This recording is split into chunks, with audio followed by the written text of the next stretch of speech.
不久前，著名经济学家毛宇士在岭南大讲坛公众论坛上演讲时一语惊人：大学学费要提高，很多人反对，我是赞成的，因为在大学里，穷孩子只占10%至20%。此言一出，引来多方抨击，甚至谩骂，争议更是空前激烈。涨学费是保护富人的真正高招，绝对是害穷人的黑招绝招。不知道情况别瞎说，提高学费是为了增加更多的奖学金和助学贷款，以帮助穷人的孩子。毛老，您这不是挑起社会矛盾吗？您嫌中国社会还不够乱？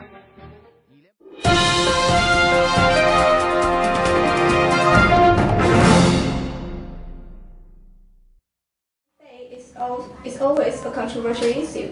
Whether the tuition fee in China is too high or not, how much should the government subsidy? The general understanding is that the tuition fee is too high because a considerable amount of low-income families still cannot afford the higher education. But as we can see from the chart, comparing to US, the tuition fee is still relatively low.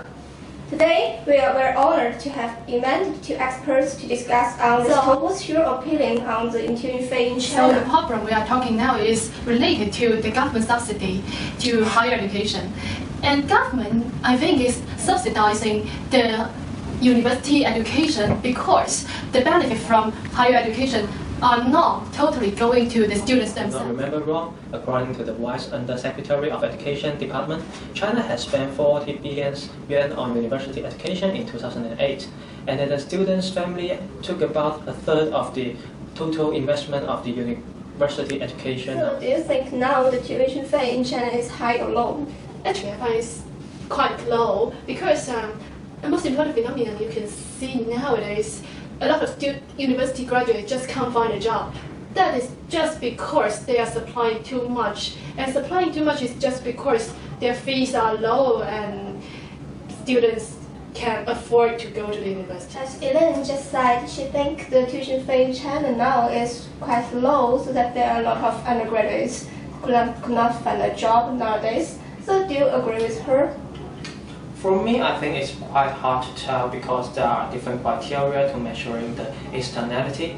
But I think at least the tuition fee should not be decided about whether all or most of those people can afford. For example, I think the government can raise the tuition fee to a suitable point and give some tradable education voucher to the qualified teenagers, so that the one who want to go to the university can buy the educational voucher from those who don't want to go to the university at market price. And those who give up the chance to go to the college can be compensated by it. So it can reduce the involvement of the government and make it more market. Now it seems that both of you agree to raise the tuition fee in China, but there may be a problem that the poor student cannot afford it. I think at least we can learn from some successful cases, like better implementation of the education loan or offer scholarship on need basis. And in fact, besides the ordinary tools such as loan tests and other things, there are some creative to do it, such as the famous school Lanxiang has developed a way to charge the tuition fee based on accepted wages. The student of it can apply for free education, and they will get educated in the following years before they work. But after the graduation, the first certain month's wages of the students will be charged as tuition fee. In this way, not only no matter how poor the student is, he can get education if he wants. What's more, the tuition fee is closely related to the future wage of the students, so it will engage the universities to train the students better. So thanks for your participation. Nowadays, it has become public understanding that we are producing too many undergraduates. One possible explanation is that the tuition fee is too low due to the considerable amount of government subsidy. We believe that a higher price of university education may better reflect the demand and supply in the market.